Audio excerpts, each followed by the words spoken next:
Hey everybody, welcome to another episode of Pilot Talk by OSM Aviation, the podcast where we focus on aviation-related subjects ranging from how you can get started with your pilot education to career advice for pilots and the latest news from the aviation industry. We're also going to talk about technical pilot stuff like today, where the focus of the episode will be what, Michel? We're going to talk about what's going to be a windy episode. We're going to talk about crosswind.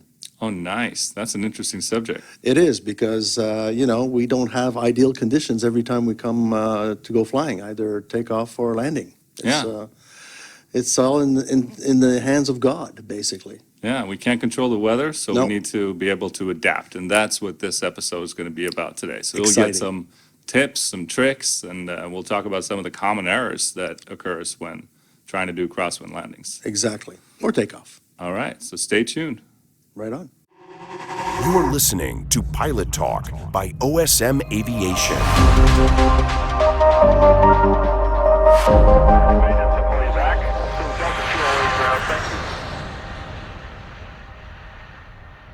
All right, Michel. Hi, Stein. We're This back. is it. It's windy. I got a cap on.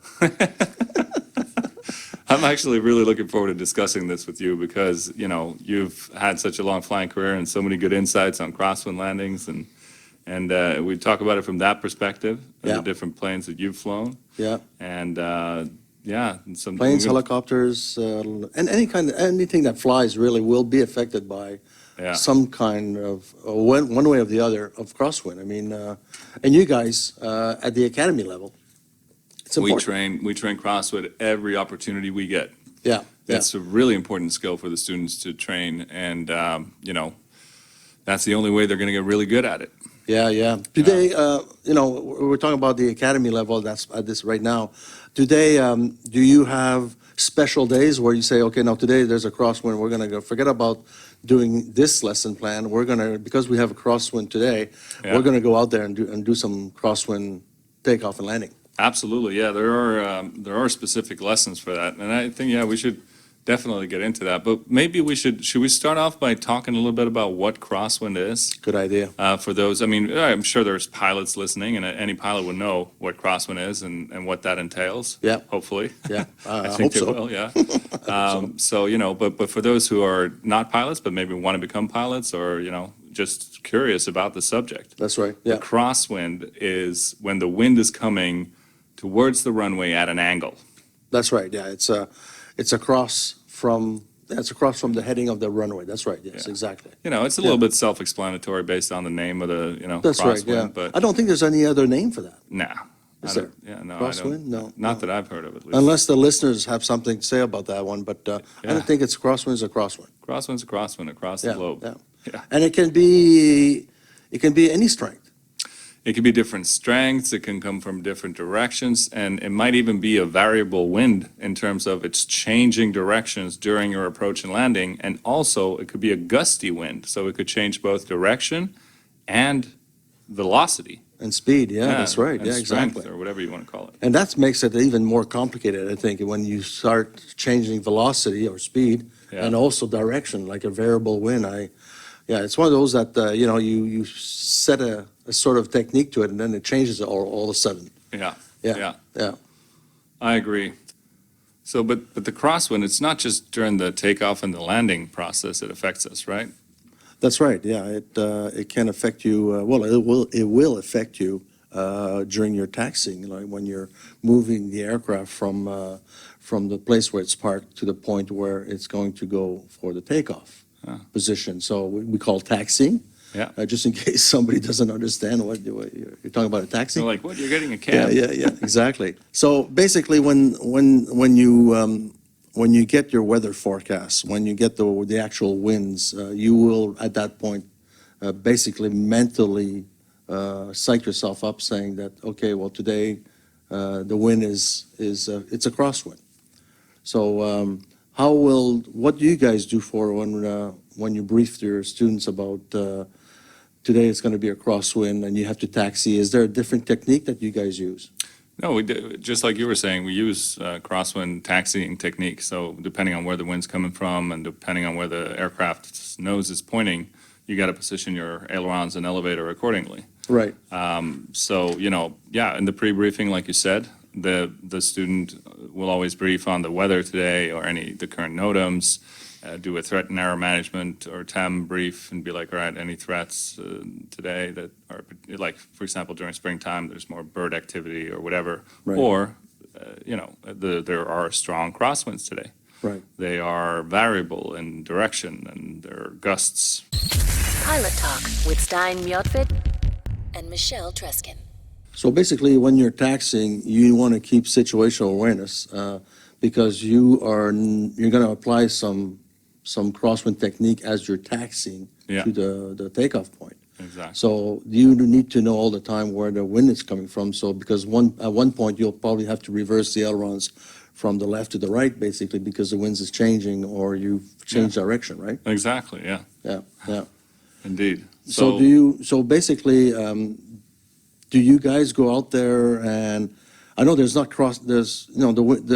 airports are done in a way that the runway heading are, they look at the past 20 years of winds and all that, and they know they're going to build the runway at this direction, so, because to avoid any crosswind, basically, days. Yeah. But there's no ideal day. So when you guys get a crosswind, do you say, okay, today is a crosswind day, so forget about doing the other lesson plan, and we're going to Yeah, go out we there and just just run, practice. storm out to the plains, and we go crosswind. Let's Let's go, party time. Yeah, and that's not even a joke. If there are good crosswind conditions, we Yeah. will strive to get as many students in the air as possible, go up and practice their crosswind technique.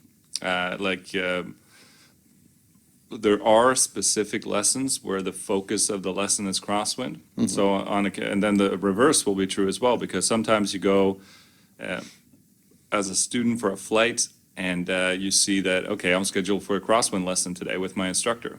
And then you look at the weather and it's just perfectly straight wind down the runway, no crosswind at all. What we would do then is we just change the lesson and we Okay. practice Yeah, you something jump, else yeah. and we save it for later. We Right. save it for a Right, day with better crosswind conditions. right. So, yeah, and crosswind, the reason why we're talking about this is that it can be challenging in the beginning to master that technique. Even just to land during normal conditions is a challenge in the very beginning, but, for Yeah. an inexperienced pilot or a pilot in training, crosswind training is really, or practice is really important. Yeah, there's a lot of things to do at once. Yeah. It's a multifunction sort of input Yeah. exercise. It takes finesse. Yeah, It takes coordination as well. I mean, you're cross-controlling at some point. which is Also. very counterintuitive to any pilot, right? Just True. like you said, in cross-controlling the airplane is not something you usually do. No, that's right. That's true, isn't You it? want to be coordinated, but during a crosswind landing, to do it properly, you need to have cross controls, Right, to align the longitudinal axis with the runway center line and to not drift off to the side. that's right, yeah, You're doing inputs that you don't usually do. that's true. It's very different. It's a different feeling when you do that. Yeah. it Yeah, is. absolutely. It's unfortunate that we can't just go out there and say, today we're going to do crosswind landings or crosswind takeoff. It all depends of the day. It all depends of the wind direction, basically. That's true. For the ground operations, though, that's such a good situation because you can practice even though there is no crosswind by doing, as the instructor, what you would do is you ask the student, if the wind is coming from 040 at 20 knots right now, how would you position the controls? Right. And she will position the controls accordingly, and you can say, oh, that's correct. Right. Or, Well, that's right. That's true, yeah. So it becomes a mental exercise. But like for takeoff, for landing, no. You No. got to practice. It's got to be ingrained in your muscle memory. Yeah. So then And that takes time, doesn't it? it does. And in those situations, you're absolutely right. We got to have good conditions. Right. Or we got to go somewhere where there are good conditions. True. So, one of the good things if you're at an airport where you have runways that are not parallel, but perpendicular to each other, then you could just choose the runway has the most crosswind. Right. Or if you have a nearby airport that has a different runway orientation, you could go there and practice crosswind. So we have some workarounds in the Right. initial training where we can go and chase the perfect crosswind conditions. Yeah, I like that. I like that word, chasing a crosswind. Yeah. Absolutely. You can't just go to a major airport. You have to go somewhere where there's a little satellite airfield and all that, and you can go out there and practice. And there is a limit. There are limitations, yes. It's Yeah. stated in the pilot's operating handbook, what the maximum demonstrated crosswind component is. Right. In the United States, I believe that was just it's maximum demonstrated. It doesn't mean that you can't exceed it. Right. But at that point, you're at some It's the level a unknown. test pilot, right? Right, It's the unknown. Yeah. But in Europe, it's a hard stop. Right. If the maximum demonstrated crosswind component it. is, 15 or 20 or 25 knots, That's a you're limit not set. able to land, or you shouldn't be able, Yeah. you shouldn't land the aircraft in stronger crosswind conditions. than Well, what such. happens if you do, what happens, let's say that the wind is crosswind, that's 10 knots, from the left off by 20 degrees or 30 degrees. Yeah. And you take off and you go and do your exercise in the training area and all that. And when you come back, or you get the weather again, and because you want to make sure that you can come back and the weather is okay, but the wind is now higher than the demonstrated limit, or higher than the set limit for if you're a solo student, something like that. Yeah. What happens then? Well, you've got a couple of different options. If you have enough fuel, Yeah. you could consider going somewhere else, Oh, yeah, land there, wait for the conditions to get better. divert. But yeah. that's a luxury you don't always have. This actually happened to me when I was a student. I was flying from Miami down to Key West, and that's a single runway airport. And it goes like, I can't remember the direction of it now, but the nearby airports have a similar orientation, right? So it didn't really help to divert to any of the Right, nearby right. fields that were open to us, at least. And so we got down there, the winds had gotten way stronger, way gustier, and I think it was, 25 gusting 32 or something, 90 Wow. degrees off the side. Yeah. And for some planes, that's not an issue, but for a Cessna 172, Yeah. that's way above the Light limits. airplane. So, yeah, so we just, okay, well, we did a threat briefing, like this is outside of the limitations, but we don't have an option, we don't have enough fuel to go back, so we got to put it down. And we did, firm landing, good crosswind technique, and it was fine, I mean, it was, It wasn't scary. no, it wasn't scary. Because at that point in my training, I was almost a commercial pilot, and I felt like I had a good grasp of the crosswind technique, and I was like, okay, so I'm just going to minimize, because usually in the light aircraft, you can extend the flare, or the tendency is to have a longer flare to Right. get that smooth kiss on the runway. little That's greaser. smooth. Yeah. But when you're landing in crosswind conditions like that, it's just like, just put it on the ground. Yeah. Just shift the weight over to the wheels, put ailerons into the wind, get control of the aircraft, slow it down, and minimize the effect that crosswind has on you. And then obviously, since the Cessna is a high-wing aircraft, we did a flapless landing because we have plenty of runway. Right. So by not extending the flaps, you also minimize the grab that the crosswind has on True. the. Just like a sail. Yeah. Yeah. Absolutely. So, that's it, those situations occur. But it's a good thing that you brought that up because I said that in the POH, it states the maximum demonstrated crosswind component, but we also have an operations manual. And in the operations manual, it has different limitations for different students depending on which stage in their training they're at. The experience Right. level. Yeah, so Right. if you Okay. are early in your training, the restrictions will be stricter. And then as you progress and you gain more experience, Right. you can fly in more and more challenging conditions to kind of gradually give you that experience that you need to master it. But you need to keep a record of, student A, he was able to do 5 hours of crosswind landings in the last 4-6 months. So Yeah. you have to keep, I guess you have to keep a record, because some students will go through the whole syllabus without seeing any crosswind.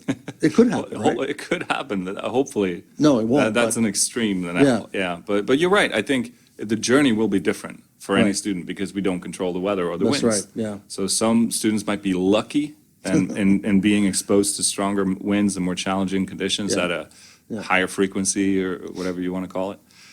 And but like you said, I think one of our instructors had this really great idea to put on the solo certificate that we sign when we send the students off Yeah, on their yeah. solo flights. Yeah. We have a table on there where we just put, okay, today, student A flew in these conditions, taking off from this runway, and the winds were from this direction on this strength, and then we can kind of keep track of what conditions they've been exposed to. Yeah, yeah, yeah. It's Like just a log. small detail, but it's like a really clever way, because if you have different instructors signing them off, it's easy to see, okay, well, this girl had, she flew the past 3 or 4 days in these conditions, and she should be ready for the tougher Right, conditions right. that are today. Or this guy has not flown in nearly as difficult conditions as today, maybe we should, Not send him on a solo today because the wind exactly. is a little bit stronger. yeah, Right, exactly. yeah, oh, it's a great idea. Yeah, it's a great idea. And, our instructors have these awesome ideas all the time to Right, improve the right. training for the students. It's just, it's really, yeah. True, true. But the good news about that is, even though if you're flying a Cessna, a small airplane like a Cessna, high wing or low wing, Yeah. or a Piper, whatever you call them, the Beechcraft, when you go from a small to a large aircraft, even the 380 or 777 Yeah. or the 350 or 340 Airbus, the technique is always the same. It doesn't matter if you flying a 172 or a 747. The technique will always be the same. So whatever you learn on basic will always follow you throughout your whole career. Be applicable to Oh, other right. aircraft as well, Yeah, yeah. Pilot Talk. Available on iTunes, Spotify, or osmaviation.com/podcast. Is there a special technique for takeoff that you guys teach in the academy when there's a crosswind? Well, yeah, when there's a crosswind on takeoff, we put full ailerons into the wind, as we say. And so if the wind's coming from the right, we have ailerons full to the right, or the yoke to the right, Into wind, yeah. into the wind. Yeah. And as we gain speed on the takeoff roll, we gradually decrease the aileron deflection and then rotate or lift Right. off the ground. So the And more then- speed you get, the more effectiveness you have of the Exactly. aileron. Yeah, the yeah. more airflow you have over the ailerons, over Yeah. the wings and everything. What about the rudder? Anything going on with the rudder, or is that just basically maintaining the nose straight down the runway? I mean, once you want to get the nose straight down the runway. Right. And then once you get into the air, you rotate, as we say, and you get it into the air, then you just coordinate the aircraft and turn the nose into the wind. Right, And it's just like when you're coming in on the final, you put it into a crab to follow the extended center line on the upwind leg. right, right. Yeah. Yeah, there's not that much inputs into the wind once it's airborne, because the aircraft will, like you said, Yeah. crabbing, It will- cock into wind, Yeah. or, yeah, It will weather vane into the weather wind. vane, that's Yeah. right, yes, yeah. So basically, for the people that are listening that are non-pilots, you put an input, a crosswind input on the ground, and once you are airborne, flying, basically the input goes away and the aircraft will basically be balanced in flight Yeah, by itself, really. should be balanced Yeah. and coordinated, yeah. If the aircraft is not bent. Then you should stay on the ground. The crosswind will not affect, there's no effect of crosswind when you're flying in level flight. Yeah, when you're in the air, Yeah. you're just kind of following along with Yeah. the airflow and staying coordinated, right? That's So, right, yeah. Get yeah. turbulence. If What's it's that? gusty, get some turbulence. Yeah, but- you'll get some, you'll feel it for Yeah, sure. yeah. Yeah. But what happens when you come for landing? When you come in for landing, it's the same initially on final approach. You'll have the crab, so you'll have an angle, Yeah. weather vane into the wind. Yeah. So, if you're coming in on runway 01 and the wind is from 050 direction, your nose will be pointing to the right of the runway, and you will Right. be crabbing Into towards the wind. runway. Yeah, And then as you come down and you get into the round out and the flare, that's when you do the cross control movement. So you'll apply, in this situation, left rudder to align the longitudinal axis with the extended, or with the runway center line. right. And then you'll touch down on the main wheels, the upwind wheel first, Yeah. then the downwind wheel, and then lower the nose wheel. So you have to be, it's a really good coordination exercise, because It as is. you're doing that as well, there's rudder input there, but there's also an aileron input as well. Yeah. Yeah. Because the wing will want to go up, the wing that's into wind will generating more lift, so you have to put into aileron into wind as well. Exactly. You're not done when you touch down. No, You that's gotta, right. it's so it's the reverse motion of when you take off, right? You successively apply more and more aileron into the wind. That's right, as the airspeed decreases. Yeah. Yeah. It's a great exercise. I think it's too bad you can't practice it every day, but it's such an important exercise because once if you continue your career as a pilot Yeah. to the commercial level, you will be using the same technique for your takeoff and landing. Yeah, it is something that you use all the time. It Yeah, is very yeah. rare that the wind is straight down the runway. It usually comes from a slight angle or, Right, right. you know, but yeah, now we've talked about ground operations. We've talked about the takeoff. We've talked about the approach to landing, or at least the final approach and the Yeah. landing itself. Yeah. I think that you touched on an interesting subject. You said that it's applicable on the smaller aircraft, the crosswind techniques, also on the bigger aircraft. That's right. That you use the crab and you straighten out the nose and all those things.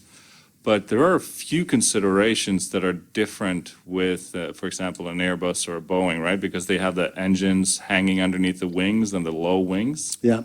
So you got to you can't, like in a Cessna, you can dip the wing quite a lot without, even being close to the When you come ground. for the flare, you're talking about. Yeah, and the flare to the That's landing. right, That's yeah, a good yeah. clarification.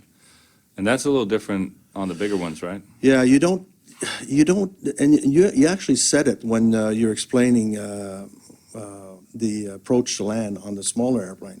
You try not to stay in the air too long. You don't want to make a nice nice smooth landing.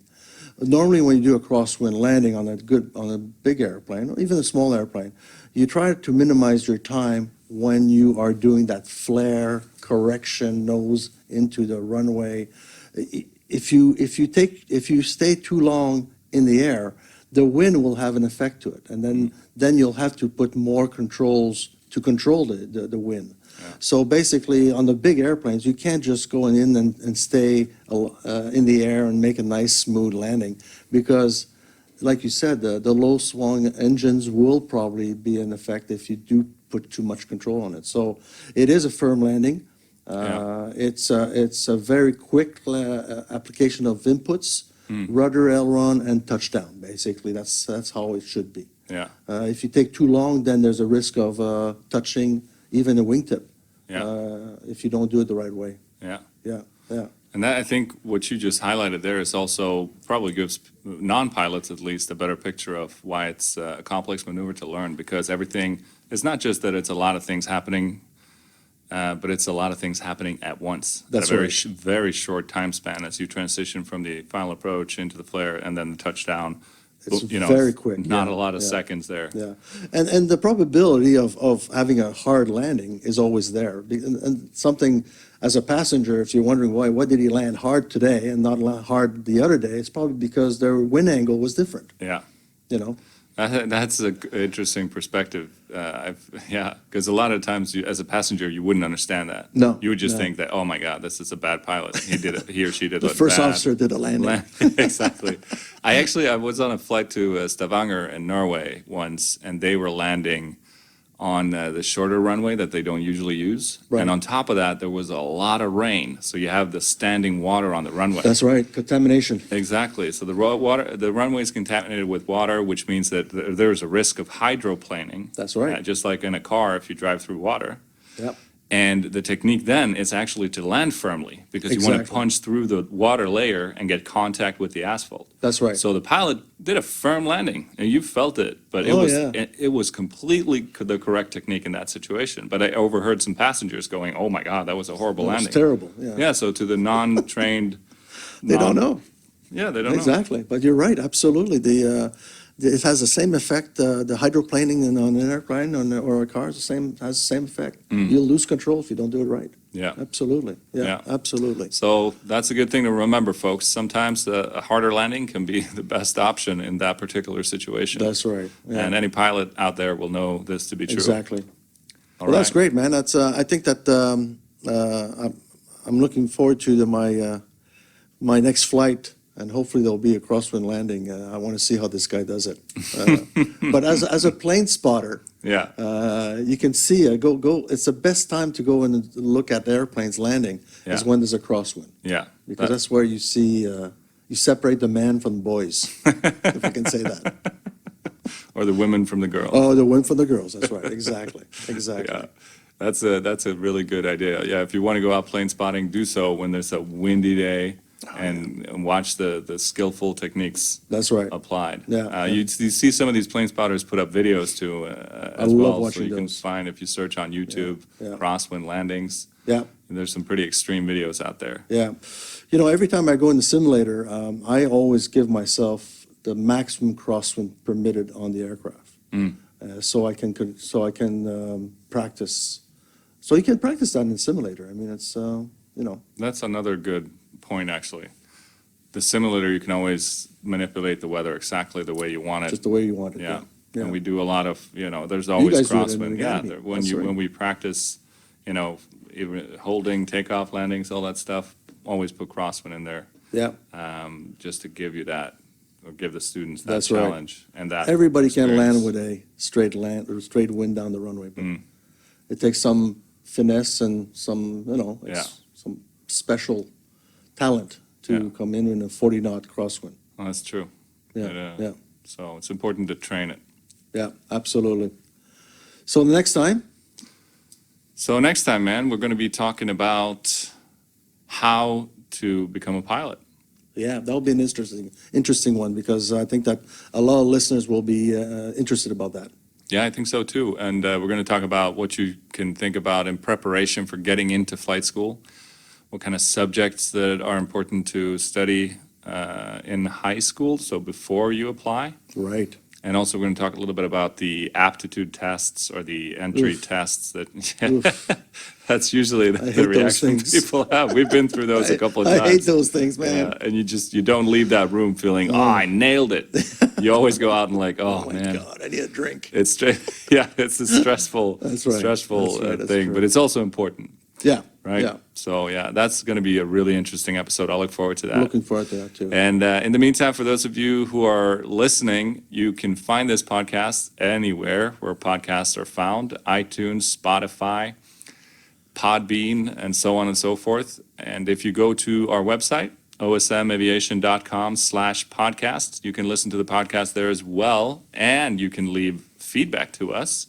Very important. Rate the podcast. We love to hear your feedback. You can also submit questions, suggestions for guests, and we'd love to hear your thoughts. Yeah, So exactly. go to osmaviation.com/podcast or osmaviationacademy.com/podcast. And until next time, blue skies. Happy landings. Ciao. Bye.